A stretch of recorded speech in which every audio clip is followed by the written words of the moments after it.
Breaking news చూస్తున్నాం. గతంలో ISI తీవ్రవాదుల బెదిరింపులపై Nampally కోర్టుకు కేంద్ర మంత్రి కిషన్ రెడ్డి హాజరయ్యారు. 2019 పార్లమెంట్ ఎన్నికల సందర్భంగా అగంతకులు తనకు ఫోన్ కాల్ చేసి బెదిరింపులకు గురిచేశారని తెలిపారు. కాగా ఆ సమయంలో తాను సైబర్ క్రైమ్ పోలీసులకు, హైదరాబాద్ నగర పోలీసు కమిషనర్కు ఫిర్యాదు చేశామని గుర్తు చేశారు. ఆ కేసుకు సంబంధించి ఈరోజు నాంపల్లి కోర్టుకు విట్నెస్గా కోర్టుకు హాజరయ్యారు కిషన్ రెడ్డి.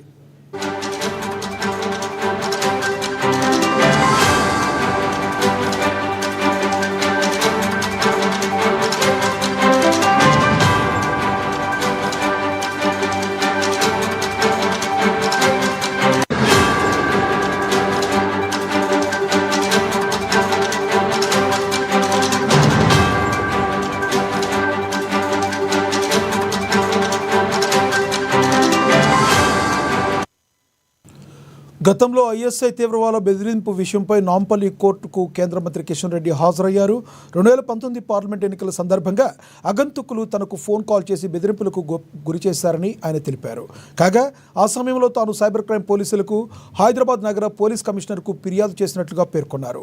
ఆ కేసుకు సంబంధించి ఈరోజు నాంపల్లి కోర్టుకు విట్నెస్గా కోర్టుకు హాజరయ్యారు కిషన్ రెడ్డి. ఇక ఇదే విషయానికి సంబంధించి మరింత సమాచారాన్ని మా ప్రతినిధి భవిత అందిస్తారు. భవిత, చెప్పండి, కిషన్ రెడ్డి నాంపల్లి కోర్టుకు హాజరు కావడానికి గల ప్రధాన కారణం ఏంటి?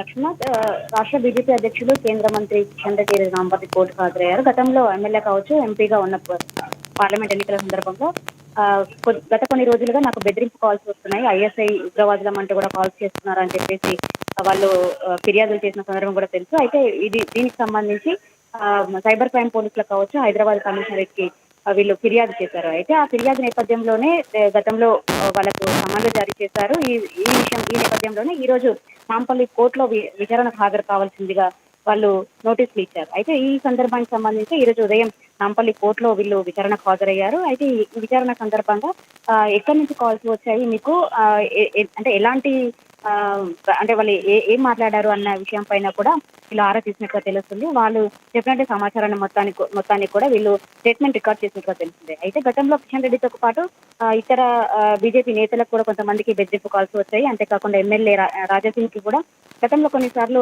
ఐఎస్ఐ తీవ్రవాదులం, ఉగ్రవాదులం అంటూ కూడా కొన్ని బెదిరింపు కాల్స్ వచ్చాయని చెప్పేసి వాళ్ళు కూడా ఫిర్యాదు చేసిన సందర్భం అయితే ఉంది. అయితే కిషన్ రెడ్డి ఎమ్మెల్యేగా ఉన్నప్పుడు తర్వాత పార్లమెంట్ ఎన్నికల సందర్భంలో వచ్చినటువంటి కాల్స్ నేపథ్యంలో, ఉగ్రవాదుల కాల్స్ నేపథ్యంలో వాళ్ళు ఫిర్యాదు చేయడం, దానికి సంబంధించి ఈ రోజు విచారణ నేపథ్యంలోనే వాళ్ళు స్టేట్మెంట్ రికార్డ్ చేయడానికి సాక్షిగా వీళ్ళు నోటీసులు పంపించారు. అయితే ఈ రోజు టైం రావడంతో ఈ రోజు విచారణకు హాజరయ్యారు. అయితే వీళ్ళు చెప్పినటువంటి అన్ని విషయాలను కూడా కోర్టు న్యాయవాదులు వాళ్ళు విచారణ నేపథ్యంలో వీళ్ళు ఇచ్చినటువంటి పూర్తి స్థాయి స్టేట్మెంట్ కూడా రికార్డ్ చేసినట్టుగా తెలుస్తుంది.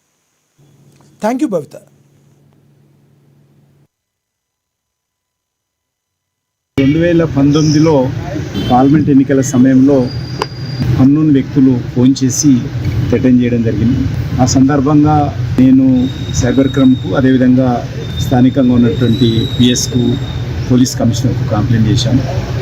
అప్పుడు రిజిస్ట్రేషన్ అయినటువంటి కేసు మరి దర్యాప్తు జరుగుతూ ఈరోజు నన్ను విట్నెస్గా కోర్టు రావాలని ఆదేశించింది.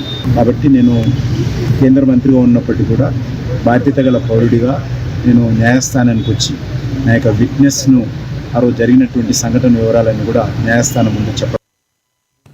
బీఆర్ఎస్ వర్కింగ్ ప్రెసిడెంట్ కేటీఆర్కు హైకోర్టులో భారీ ఊరట లభించింది.